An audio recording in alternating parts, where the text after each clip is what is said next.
Yes, du coup, bon, salut Noah. Salut Merci, à tous. merci d'être là ce soir. Du coup, est-ce que déjà dans un premier temps, pour te présenter un petit peu, est-ce que tu pourrais dire bah là actuellement où tu es, du coup forcément où tu joues, dans quel club et qu'est-ce que tu fais à côté aussi du foot?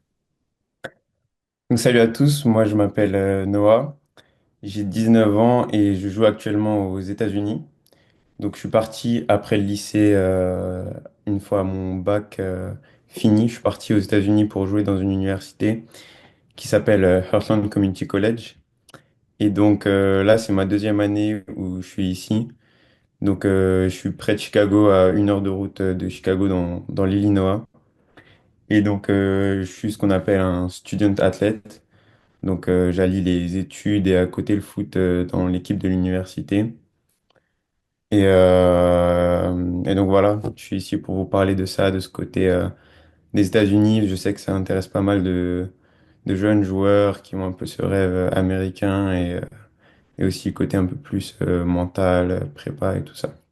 Yes, yes, top. Bon, on va parler, ouais, pour vous, les gars, on va surtout axer sur deux sujets, c'est ce qu'on disait avant avec Noah. Le côté déjà un petit peu États-Unis, j'en ai pas mal des fois en privé qui me posent des questions là-dessus et comprendre un petit peu comment ça fonctionne. Et c'est intéressant toujours de comprendre, selon les pays, comment ça fonctionne, les différentes méthodes aussi d'entraînement, etc. Et aussi pas mal parler de l'aspect mental. Pour ceux qui ont déjà commencé, mais là, il y a beaucoup de nouveaux ce soir, beaucoup de nouveaux, d'anciens, par Samy. Evan aussi, ça commence à faire un petit peu, mais ça va.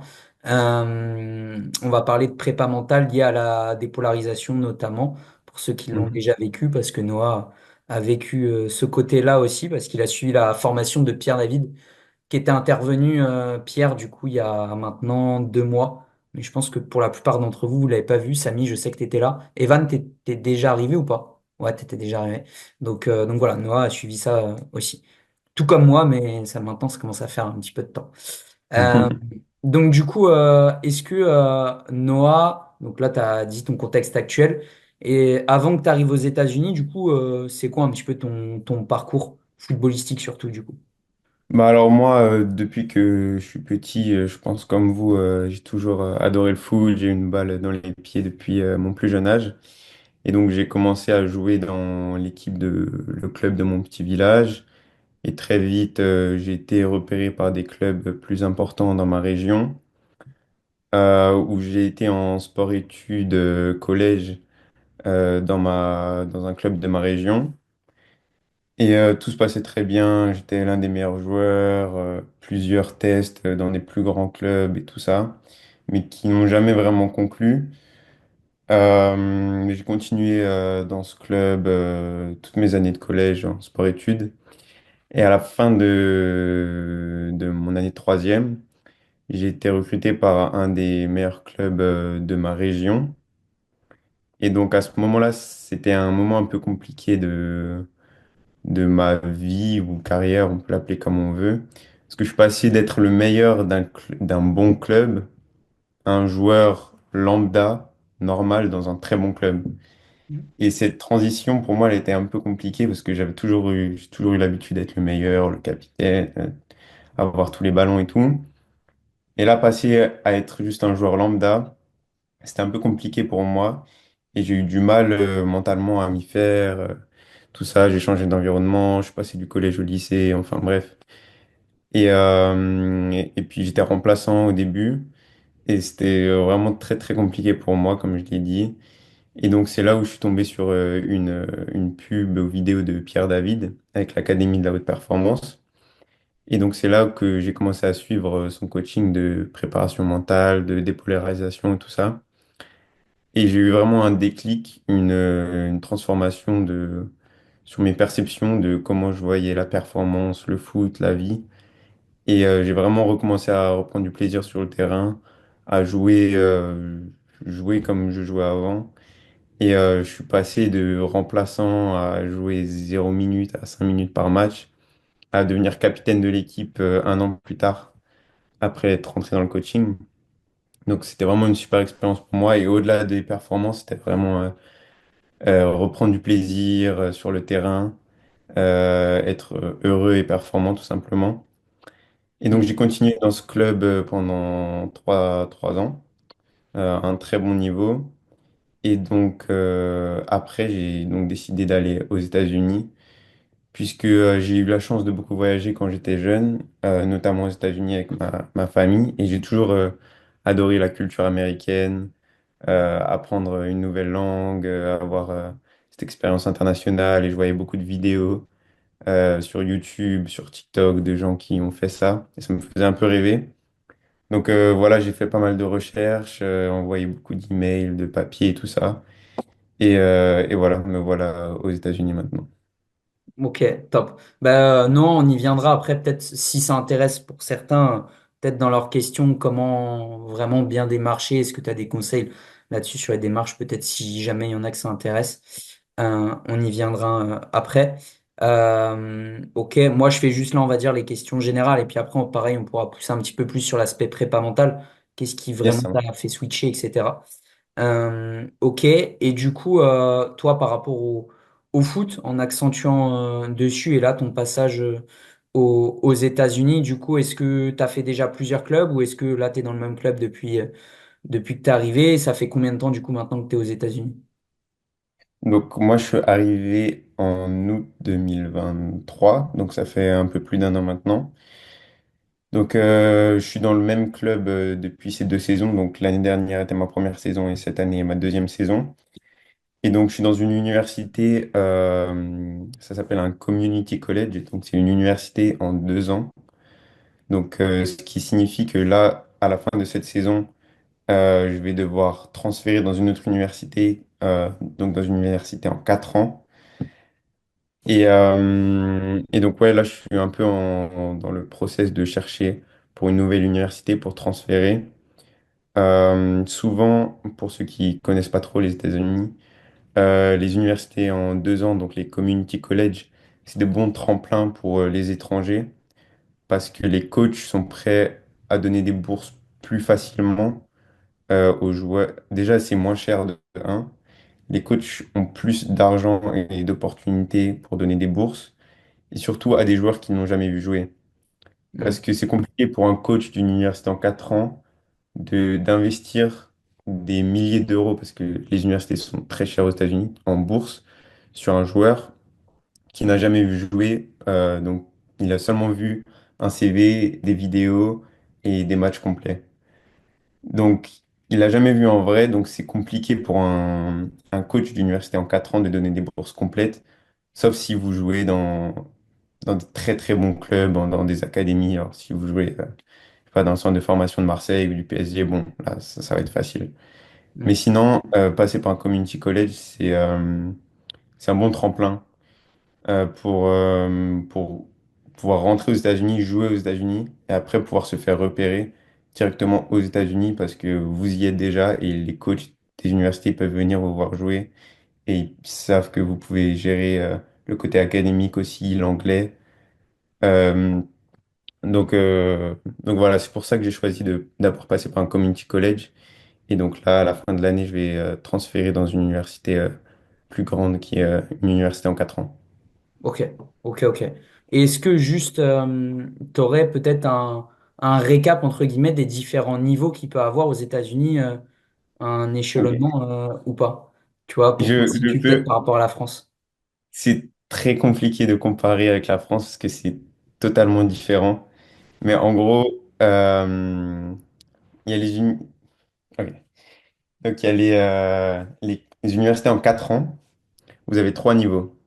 Donc, NCAA D1, D2, D3. Donc, D1, D2, D3. Et vous avez environ euh, 200 universités dans chaque division. Donc, D1, D2, D3. Et en fait, ce qui est différent par rapport à la France, c'est qu'il n'y a pas vraiment de montée-descente. Si tu es en D1, D2 ou D3, bah, tu restes. En gros, c'est plus par rapport au côté académique et au Hmm. côté financier de l'université qui fait que tu es en D1, D2 ou D3. C'est pas vraiment par rapport à ton niveau. Ce qui est parfois un petit peu stupide. Mais en gros, le but de chaque saison pour une équipe n'est pas de monter ou de descendre comme en France, c'est plutôt d'accéder aux nationaux. Donc, tu joues contre les équipes de ton état qui après si tu es premier de ton état, tu vas jouer les nationaux, qui sont l'année dernière pour nous, c'était en Arizona. On a pris l'avion, on est allé jouer en Arizona, et c'était une expérience de ouf. Et donc tu joues là-bas les nationaux, et après, bah, le but c'est d'être premier de NCAA 1, 2 ou 3. Mais il n'y a pas vraiment de montée ou descente. Donc c'est ça le Mm. but. Donc il y a ces niveaux pour les universités en 4 ans, il y a ces niveaux D1, D2, D3 pour les universités en 2 ans. Et il y a encore d'autres. Il y a la NAIA qui est une autre encore division, mais qui celle-là est moins connue, donc je ne vais pas trop en parler ici. Ouais. Et après, ce qu'il faut savoir, c'est que souvent les meilleures universités de D2 sont, peuvent concurrencer largement des universités de niveau moyen des D1. Par exemple, le top 10 de D2 va être meilleur que le top 100 de D1. Mm. Il Ok. fait pas trop sens par rapport à notre côté français de comment nous on voit les choses, mais c'est comme ça que c'est là-bas. Ouais, ça dépend du prestige en fait aussi de C'est l'université en ça. question, Prestige etc. de l'université, aussi Ouais. prestige des autres sports. Parce Ouais. que là-bas, il y a le basketball, baseball, football américain qui est aussi très présent. Ouais. Donc, voilà. Ok. Et du coup, où est-ce qu'on situe du coup après le niveau, parce que là c'est le niveau universitaire quoi, où est-ce qu'on situe après le niveau bah, MLS, tout ça? euh, Bah, en fait, du coup, à la fin des 4 ans, tu as une draft comme au basket, en NBA. comme, ouais, comme en NBA. Tu as une draft et puis les clubs de MLS choisissent bah, les joueurs des universités. Parce qu'il faut savoir qu'il n'y a pas de club aux États-Unis. C'est pas comme en France, t'as pas de club. En fait, les clubs, c'est que les clubs professionnels. Et les clubs Mhm. professionnels prennent leurs joueurs des universités, pas Ok. d'autres clubs. Mhm. Donc, ouais, c'est draft MLS comme en NBA. Et après, il y a les autres divisions qui sont en dessous de la MLS qui elles aussi, peuvent recruter directement des universités, quoi. Ok, ok, je vois. Parfait. Bon, au moins, ça permet de situer un petit peu tout ça. Moi, j'ai noté pas mal de questions, sinon de mon côté, mais ce que je vais faire là, c'est que les gars, vous allez pouvoir allumer vos micros, vous allez poser vos questions, et puis en fonction de si vous posez les questions que moi j'avais notées, bah, c'est tout bon, et sinon, je poserai, je rajouterai deux, trois questions que j'avais notées, quoi. Ok. Donc, vous pouvez allumer vos micros. Et du coup, une fois que c'est fait, ben, vous pouvez commencer à poser vos questions. Donc là, comme j'ai dit, on peut accentuer. Après, c'est vos propres questions, mais on peut accentuer vraiment sur déjà ceux qui sont intéressés peut-être par les États-Unis. Si vous avez des questions spécifiques, ça peut être en termes de comment les méthodes d'entraînement, est-ce qu'elles sont différentes, en termes de structure, de fréquence d'entraînement. Ça peut être sur plein de choses. Ça peut être en termes de niveau si vous avez des questions. Peut être en termes de prépa mentale, voilà, comme Noah aussi, de ce côté-là, je pense, peut aider aussi de par son parcours aussi. Donc voilà, vous êtes libre de toute façon et je vous laisse faire. Et du coup, si vous pouvez à chaque fois, pareil pour les nouveaux, en gros, il y a la fonction lever la main à chaque fois sur le truc, sur Zoom. Je sais pas si vous voyez, si vous savez pas, vous m'envoyez un petit message privé sur WhatsApp. Je vous dirai comment faire. Comme ça, vous pouvez faire lever la main et je vous donne la parole, histoire que tout le monde ne parle pas en même temps. Donc, allez-y pour les premières questions, pour ceux qui en ont. N'ayez pas peur.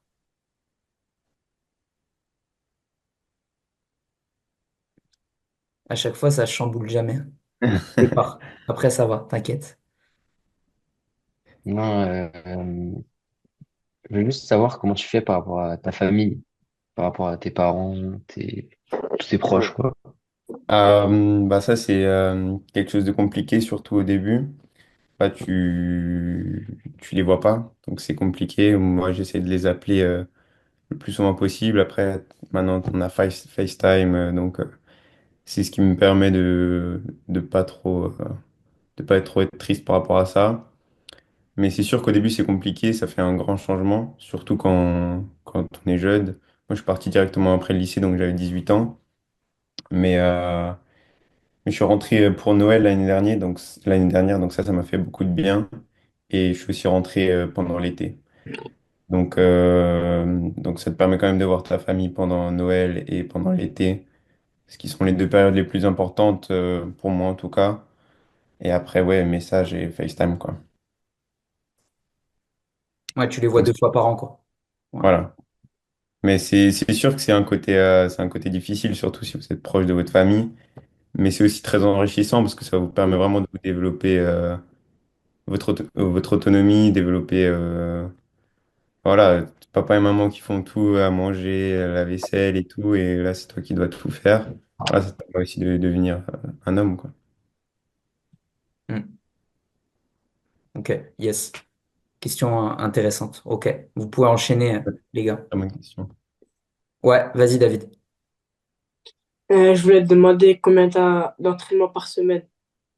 Alors on a entraînement euh, tous les jours entraînement, et le mardi et jeudi, on a salle de sport après l'entraînement. Donc ça nous fait enfin souvent on a match, donc 6 entraînements par semaine, match et 2 fois salle de sport. Ok, C'est un élément aussi que je trouve change pas mal de la France, c'est vraiment l'accent qu'ils mettent sur la salle de sport. Pour eux, c'est vraiment très important le côté physique, salle de sport, très important parce qu'on a 2 sessions en équipe par semaine, mais on a un coach spécial salle de sport qui nous fait des séances, qui nous encourage à y aller plus souvent. ok. D'ailleurs, peut-être pour accentuer la question, je sais pas si c'est une question de quelqu'un d'autre, mais est-ce que tu pourrais dire un petit peu comment vous travaillez, par exemple, en salle de sport pour avoir une idée? Est-ce que c'est différent un petit peu de la France? Quel type de travail vous faites? Est-ce que, tu vois, c'est plus vous chargez beaucoup de travail de force avec beaucoup de poids, ou est-ce que c'est plutôt, je sais pas, du travail d'explo avec pas trop de poids, du travail de plio? Alors là, quand on est en saison, donc faut aussi savoir qu'aux États-Unis, la saison principale, c'est de août à début décembre. Donc là, on est en C'est saison, court. donc on a énormément de matchs, euh, parfois jusqu'à 3 matchs par semaine. Et ouais, là, on joue une trentaine de matchs en cette période, donc en 4 mois, ce qui est assez énorme. Et donc là, en cette période, c'est assez light, entre guillemets, on n'a pas vraiment de grosses charges. C'est assez du maintien, on va dire. Et après, c'est pendant la période un peu plus off, donc là, de janvier à mai, où on a quand même encore des matchs, mais c'est moins intense. Et c'est là où on va plus charger avec un programme spécifique avec le coach de la salle de sport qui nous fait vraiment un programme en excentrique, pilométrie, tout ça, vraiment des trucs assez carrés. Et Hmm. en fait, on a tous une application, on a le programme du jour et on se retrouve tous ensemble. Le coach nous explique tous les exercices à faire et puis bah, on fait tous les exercices tous ensemble pendant 1 heure, quoi. Ok. Donc de janvier à mai, c'est que des matchs amicaux en fait que tu joues, quoi. C'est pas des matchs officiels. Et ouais, c'est quasiment des matchs amicaux qui peuvent compter quand même, mais on va dire, on va appeler ça des matchs amicaux. Ouais. Ouais. Ok. Ok, La ok. la saison principale, c'est ouais, vraiment de août à décembre. Mais par contre, c'est super intense. Par exemple, là, on a joué il y a 2 semaines, on a joué 3 matchs en 5 jours. Donc, Ouais. C'est au des niveau défis. du corps, c'est compliqué. C'est Ouais. compliqué. Ok. Ok, Surtout ok. si tu joues 90 minutes, milieu central, tu cours partout. Ouais, C'est ouais, on n'a compliqué. pas dit du coup si tu peux préciser du coup quel poste tu joues. Ouais, moi, je suis milieu central, donc Ouais. c'est numéro 8. Vas-y, Samy. T'as pas activé ton micro, Samy. Je sais pas si t'es en Oui, train de parler. c'est Mais... bon. Ouais. Là, je l'avais coupé. Ouais. Ouais. C'est parce que je toussais un peu, c'était pour pas te déranger. Ok. Oui, bonsoir. J'avais une petite question. Parce que oui, ça fait. Vous vous entraînez au quotidien. La récupération, vous en faites combien de fois par semaine? On s'entraîne combien de fois par semaine? Non, la récupération. À la récupération. Bah ça, en fait, cette année, c'est un peu différent de l'année dernière parce qu'on a changé de coach. Mais la récupération, bah, c'est après chaque match, le jour d'après. On a souvent des séances avec rouleau. Donc, rouleau, étirement et petit run de récup. Mhm. Et sinon, si l'équipe sent un peu fatiguée et tout, c'est souvent les capitaines qui décident de faire une séance de récup. Donc, rouleau, étirement. Et après, on a aussi un kiné qui nous suit et qui est là pour prendre soin de tous nos petits bobos. des tables de massage, des trucs de bain froid et tout. Donc la récupération, ouais, ça joue aussi un rôle très important quand on joue tellement de matchs d'affilée. D'accord. Et, c'est quand vous faites la récupération, c'est à peu près combien de temps vous faites? Entre 45 minutes et 1 heure, je dirais. Moitié-moitié entre rouleau et étirement. Mhm. Euh, ouais, 1 heure environ. D'accord. Ok, ça marche. Et petite question également, au niveau de l'université, ils prennent jusqu'à quel âge aux États-Unis? Parce que c'est vrai que c'est une question que je me Euh, pose parce que bon, je pense que moi, en vue de mon âge, je pense que c'est pas, ça m'est pas dédié, je pense. Je veux avoir ouais, confirmation. à quel âge? 29 ans. Maintenant, ok. Je Je suis un t'avoue peu que vieux. ouais, je t'avoue que je suis pas sûr. Mais ce qui est sûr, c'est qu'ils prennent des gens. Par exemple, il y a un gars dans mon équipe qui a 24 ans. Mhm. Euh, euh, mais 29 ans, je sais pas. Je t'avoue, je suis pas sûr des âges. Ça dépend sûrement Ok. des unités, mais je sais pas dire. Je pense, toi, Samy, en fait, tu passerais pas par une université, quoi. Faudrait que tu passes direct par un club, genre c'est tarif, tu joues déjà en MLS ou une division en dessous, quoi. Enfin, un truc. Ouais, c'est ça, je pense. Mais je pense pas que Mm. tu passerais par l'université, quoi. Ouais, bah, de toute façon, je m'y attendais, hein. Je dis, je vais poser la question quand même, mais bon, c'était un peu une évidence, hein. Ouais, c'est clair, pour un footballeur, je suis déjà un peu trop vieux déjà. Donc, Non, c'est sûr que. il y a toujours le temps. Oui, oui, c'est sûr, c'est sûr. C'est sûr. Mais bon, c'est pas comme si j'en avais 19 ou 20. Donc, forcément, c'est sûr que bon, c'est plus restreint. Et les opportunités, on va dire, il y en a des autres, mais ce n'est pas spécialement les mêmes. Donc, Hmm. Ouais, c'est sûr.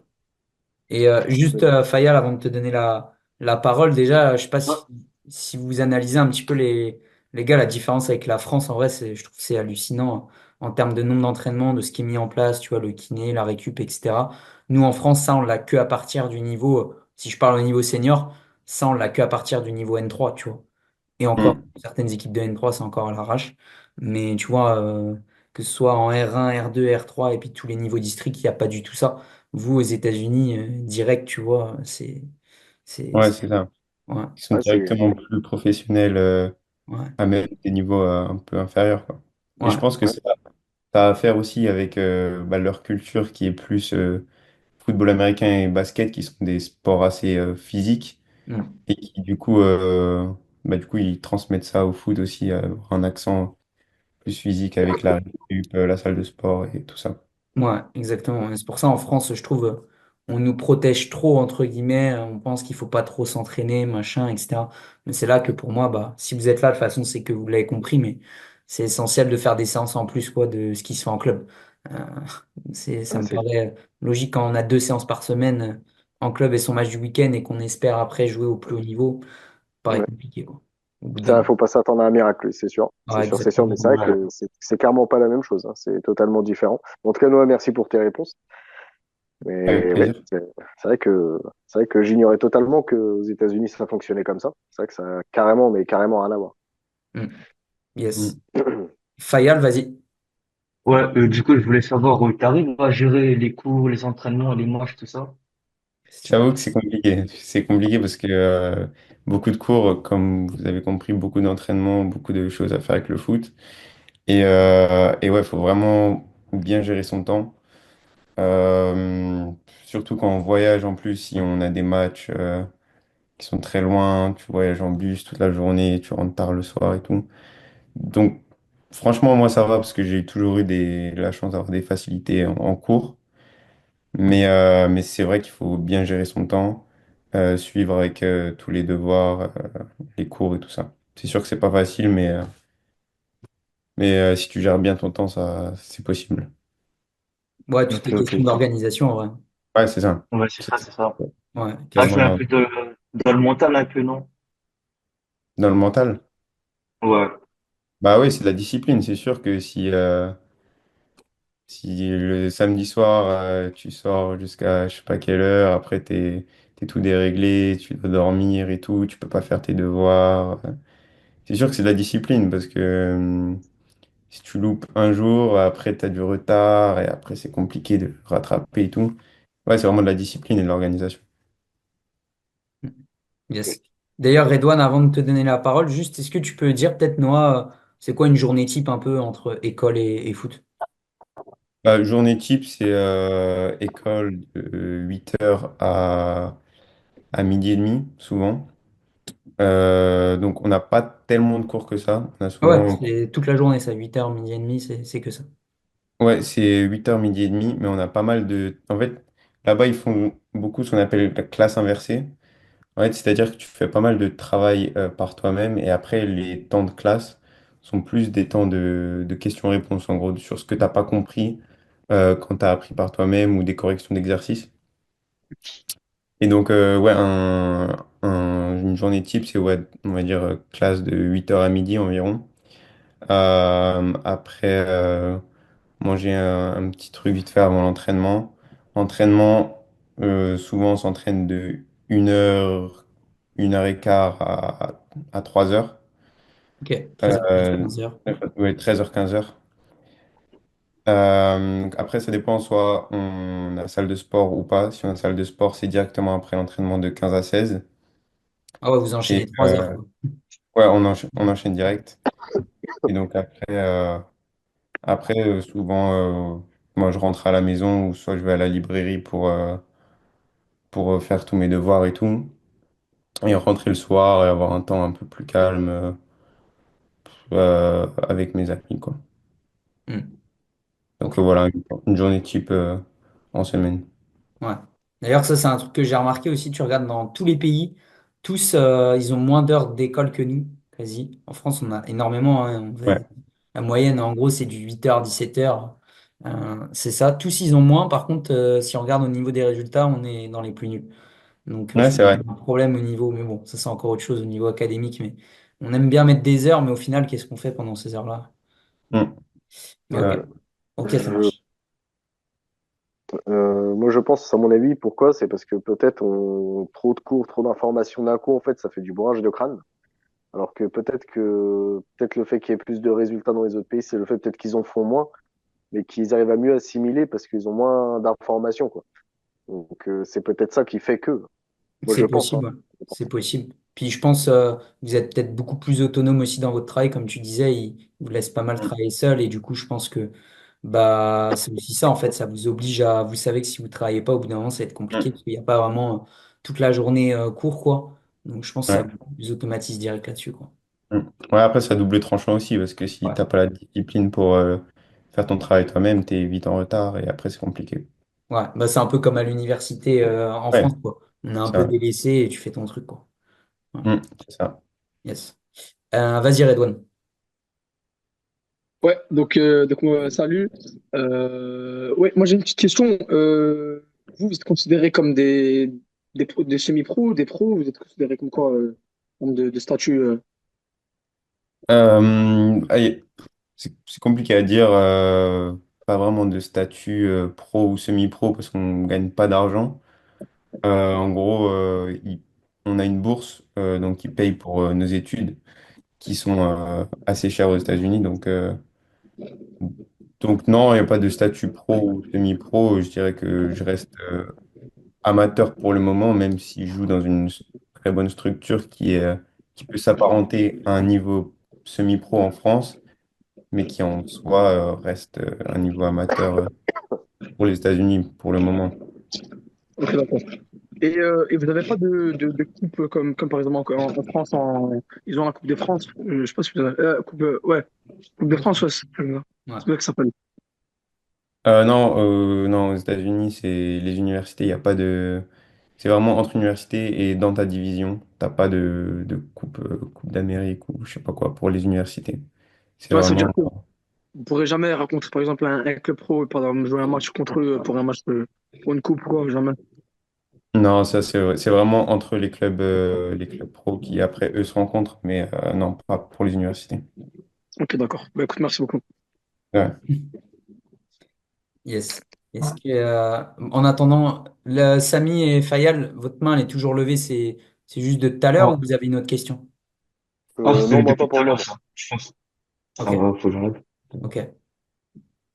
S'il n'y a pas d'autres questions, en attendant, moi je pose les questions et puis dès que vous en avez une, vous levez la main ou pouvez même lever dans la caméra si vous galérez avec Zoom. Mais du coup, toi, Noah, du coup, si on parle un petit peu plus des States en général, peut-être, est-ce que tu trouves des différences, peut-être en termes culturels, en termes mentaux, etc., par rapport à la France et justement, ça serait quoi un petit peu les faits marquants pour toi, tu vois? La nourriture est très différente. Ouais, Ça me manque mon petit pain le matin. Mais oui, non, non, blague à part, ouais, la nourriture est différente, ça c'est sûr. Faut faire assez attention parce que beaucoup de nourriture transformée, des pizzas par-ci, par-là.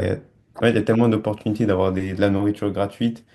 Et souvent, on sait que c'est pas la meilleure qui nous donne. Donc ouais, la nourriture des fast-food, c'est abusé. Tu sors, tu vas dehors, genre 10 fast-food alignés, c'est incroyable. ah ouais, putain. Donc la nourriture, c'est certes différent. Après, je dirais que les gens sont très ouverts à la discussion.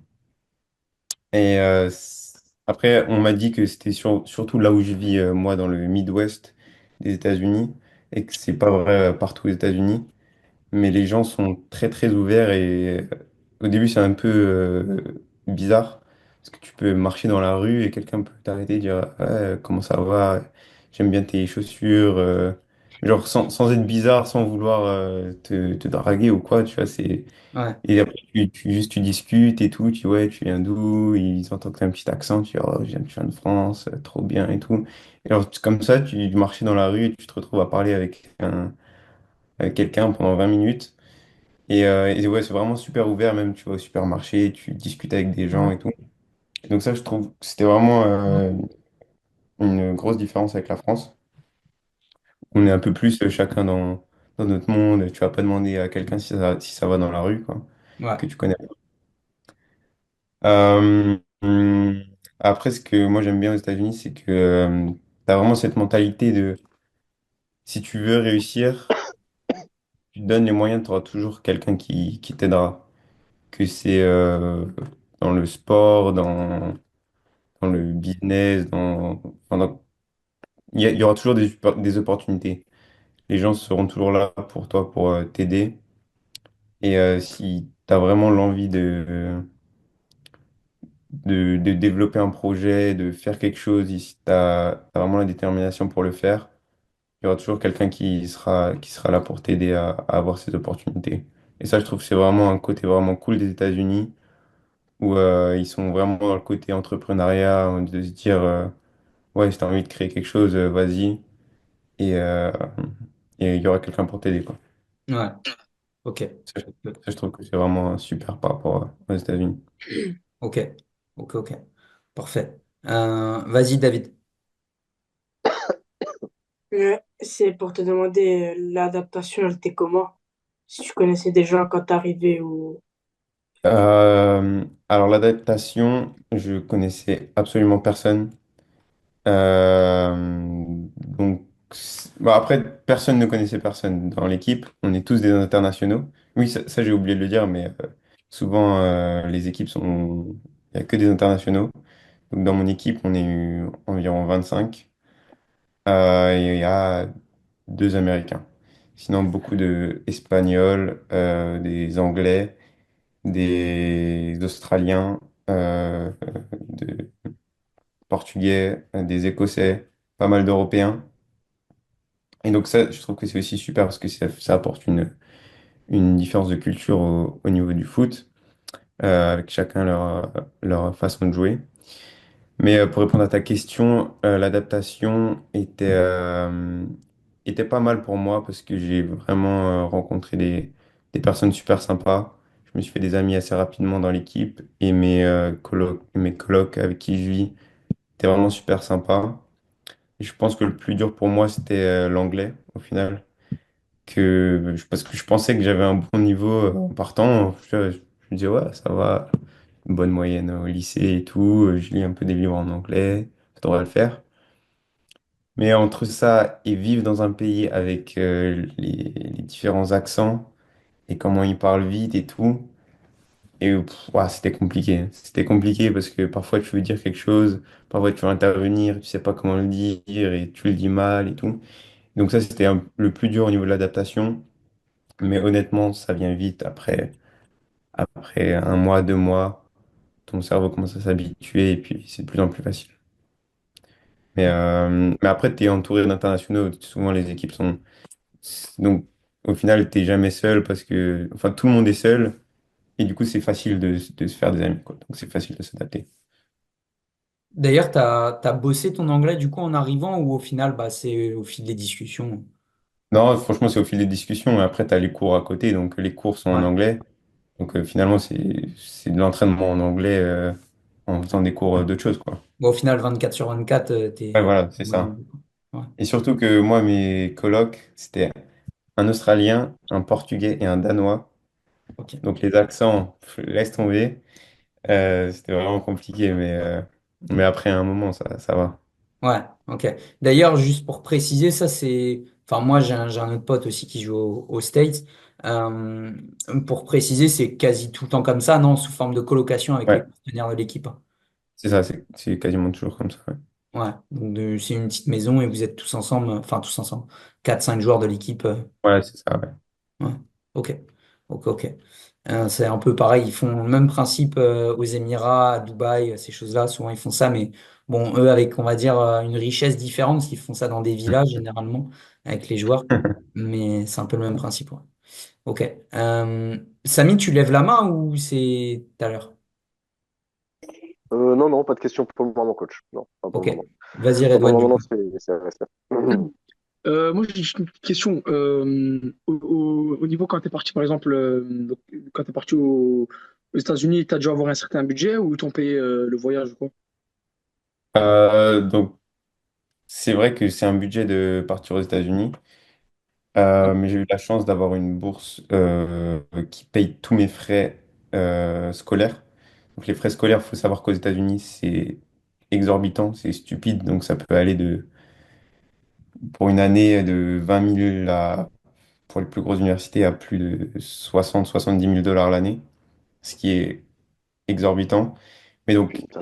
j'ai eu la chance d'avoir une bourse qui couvre tous ces frais d'école. Juste, je te Et donc, coupe, Noah, pour peut-être compléter après, mais comment tu l'as eu ta bourse, du coup? Comment tu l'as initialement? C'est que tu as fait des tests ou... eh ben, en fait, faut savoir que les universités aux États-Unis, elles ont leur réputation en partie grâce aux performances sportives de leurs équipes.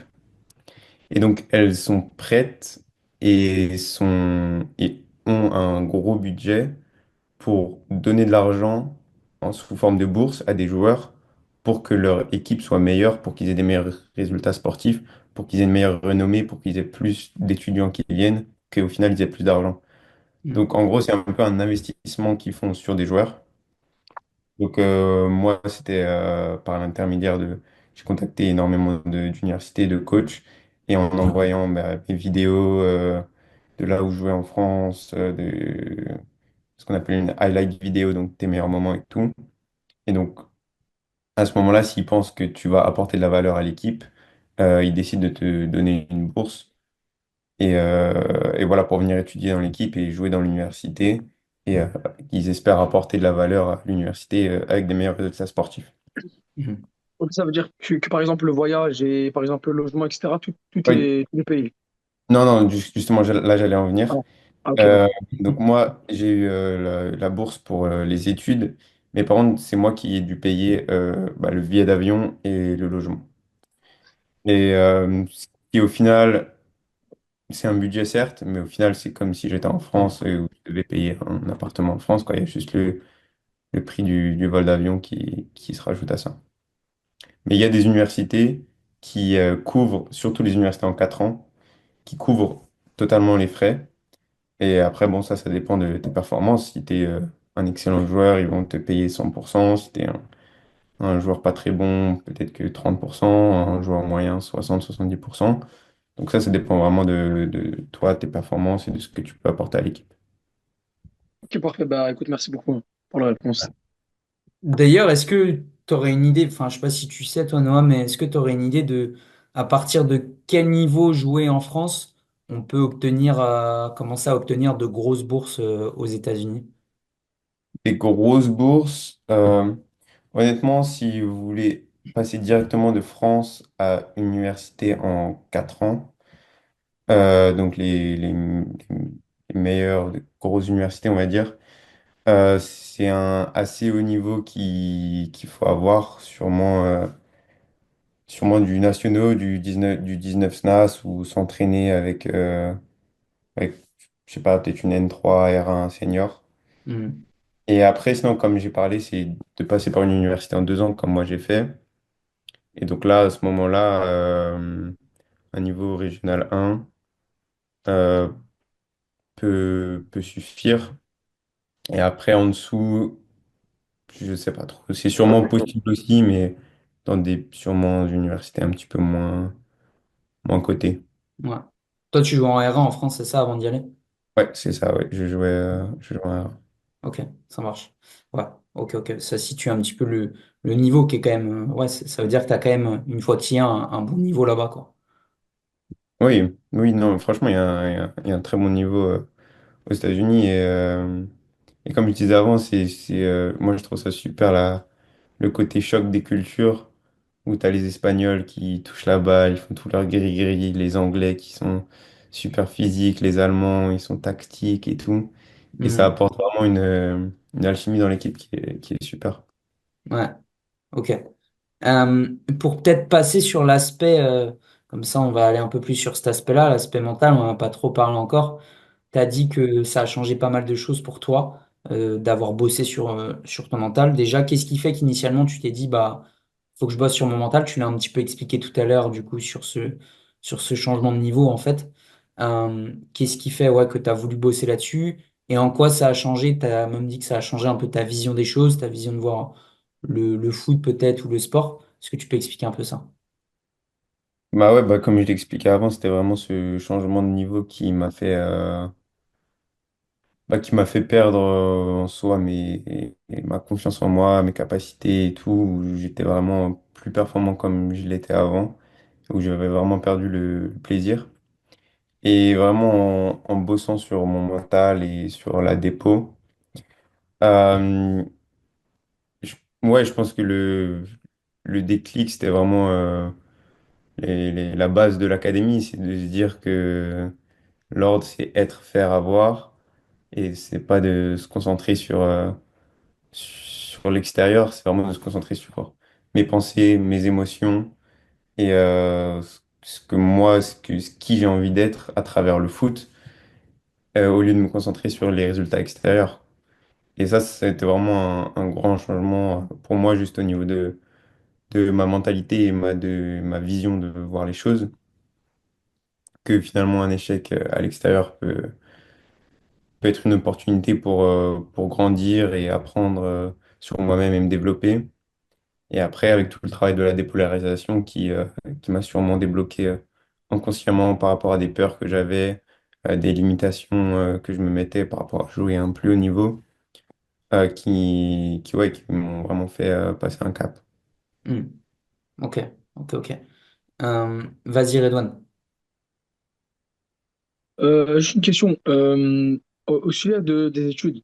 Par exemple, maintenant, si voilà, malheureusement tu rates ton année, ça aurait un impact sur au niveau sportif ou alors pas d'impact?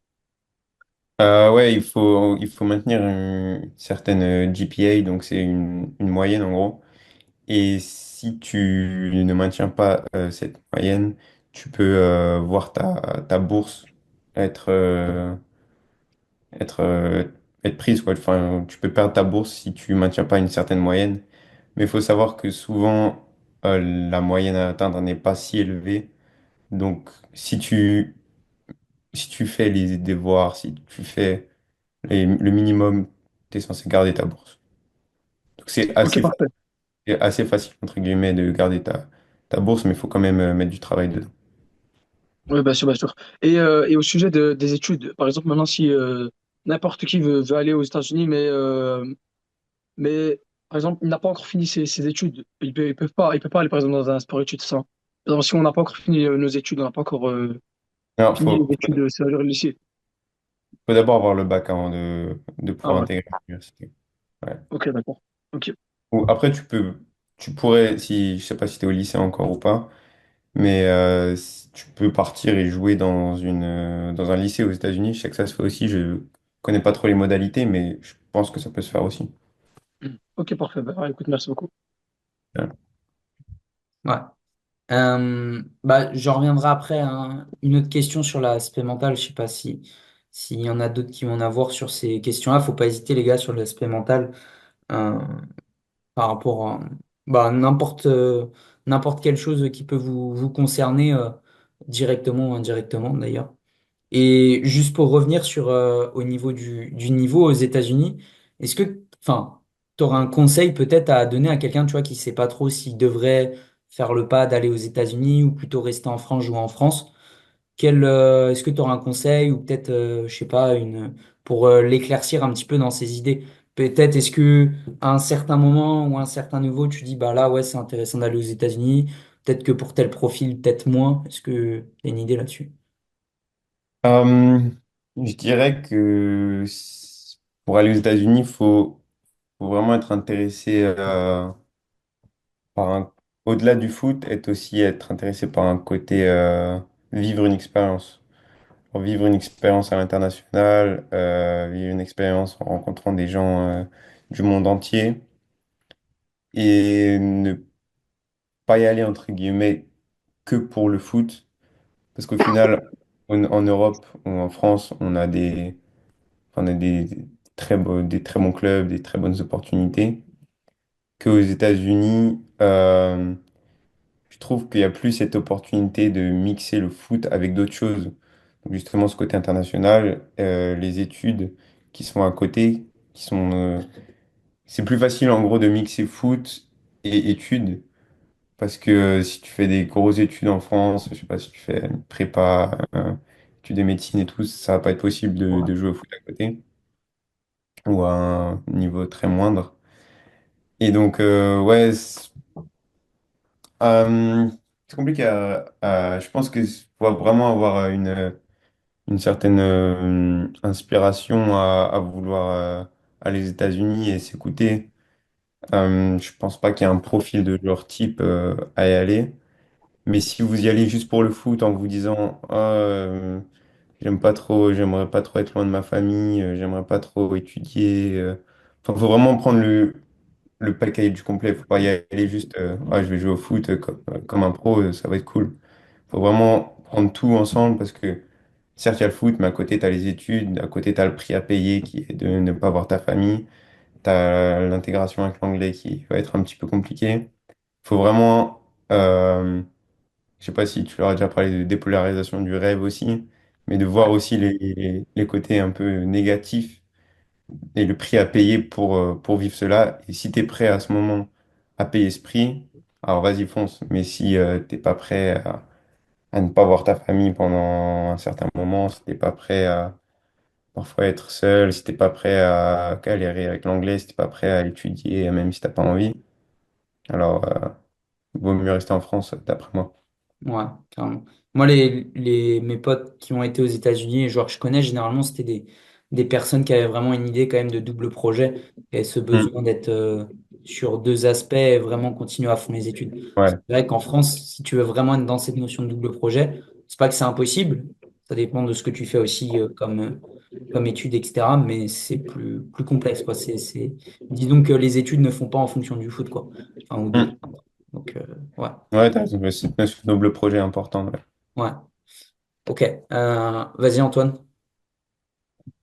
C'était juste pour savoir du coup, c'était quoi ton deuxième projet? Bah, projet plus par rapport aux études. Donc, j'ai toujours été intéressé par les études. Et là, moi, je fais des études de business aux États-Unis. Et donc, j'ai pas encore de projet ou d'idée très fixe, mais je sais que j'aimerais beaucoup monter un business par moi-même. Je sais pas encore quoi, qui, quand, comment, mais j'y pense et les études que je fais peuvent m'aider par rapport à ça. Donc, donc ouais, rien que le fait de vouloir continuer à avoir des bonnes études après trouver un très bon job aux États-Unis ou dans un domaine qui t'intéresse, quoi. Mais ouais, après, j'ai pas encore de projet très défini pour le moment. D'ailleurs, t'avais une continuité dans ta question, Antoine, ou ça va? Non, c'est bon. Ok. D'ailleurs, bah, dans la continuité de ça, du coup, comment tu vois un petit peu ton avenir et est-ce que toi, même peut-être c'est encore flou hein, pour toi, mais est-ce que toi tu te vois rester aux États-Unis encore longtemps ou tu as cette envie de retourner peut-être en Europe ou en France? Franchement, c'est très flou pour moi pour le moment. Donc là, je vais à la fin de l'année transférer dans une université en 4 ans, voir comment ça se passe là-bas au niveau de... Parce que je sais que c'est aussi différent entre un community college et une université en 4 ans. Comment se passent les cours, les études et le foot. Et ouais, sûrement finir mes 4 ans là-bas.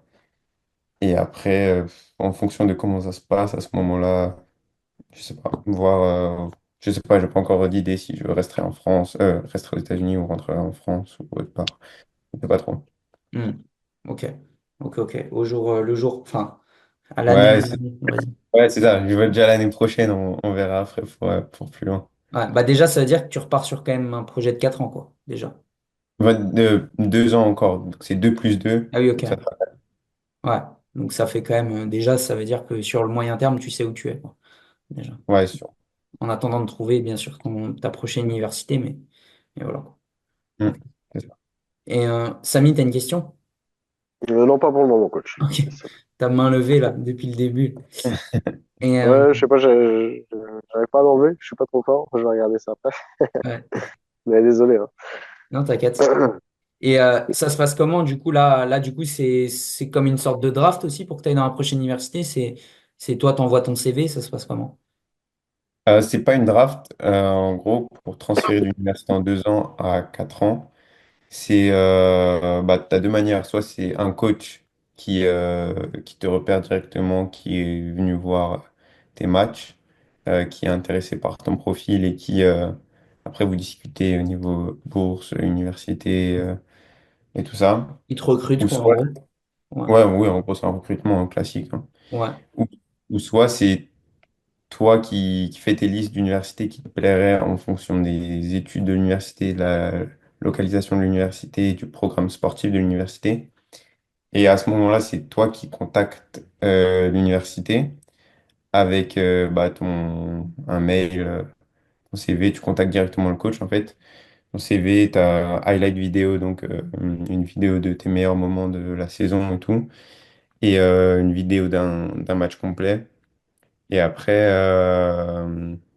soit ils te répondent, la plupart ne te répondent pas. Et après, s'ils te répondent, tu discutes et tu peux aller plus loin dans le processus de recrutement. Hmm. Et après, il y a aussi pas mal d'agences. Il y a déjà agences qui sont spécialisées, qui ont des contacts directement avec les universités. Et donc, à ce moment-là, aident les joueurs à les placer dans des universités. Et moi, j'ai fait le choix de ne pas prendre d'agence parce que j'étais pas sûr à 100% de vouloir aller aux États-Unis. Donc, je me voyais mal payer une certaine somme qui est quand même importante pour les agences, qui tourne plusieurs milliers d'euros, pour au final me dire, ah non, finalement, j'ai pas envie d'aller aux États-Unis et je reste en France, quoi. Hmm. Donc, j'ai commencé les démarches par moi-même et après, bah, j'ai eu cette opportunité-là et c'est pour ça que je suis parti. Mais il faut aussi savoir qu'il y a ce système d'agence qui est aussi pas mal répandu. Ok, ok, je vois. Ok, ça marche. Est-ce que les gars, on arrive à la fin? Est-ce que il y a des dernières questions qui vous viennent ou ça va, on a plutôt fait le tour pour vous? Non, ça va? Pas d'autres questions? Ok, bah, je pense on est pas mal. Est-ce que toi, Noah, peut-être de ton côté, avec ton regard États-Unis, est-ce que toi, peut-être, t'as une question ça va, c'est bon pour moi. Ouais. Est-ce que toi, tu as une question de ton côté ou pas à poser? Ou ça va? Euh, je sais pas, est-ce que entre vous, il y a des gens qui se posent la question de venir aux États-Unis? Est-ce que ça vous intéresserait ou vous n'êtes pas trop dans ce projet? Ou est-ce que c'est la première fois que vous en entendez parler? Ou Ou est-ce que vous en aviez déjà entendu parler ou est-ce que ça vous intéresserait? Vous pouvez mettre, si vous voulez, sinon les gars dans le chat aussi. Donc, franchement, moi je dirais oui. Après, moi, forcément, le mode ne sera pas le même. Donc, ça sera par une autre méthode. Mais franchement, oui, je serais pas contre. Ok.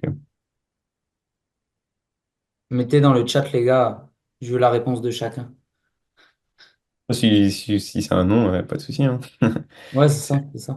Oh, Antoine, t'as levé la main? Je trouve quand même que c'est plus risqué quand même de s'aventurer un peu dans un pays comme ça, assez loin, qu'on connaît pas. Alors qu'en France, ou en Europe, on a quand même des dispositifs un peu, je dirais pas, bah, c'est pas les mêmes du coup, mais on a quand même des opportunités assez bonnes, quoi. Hmm.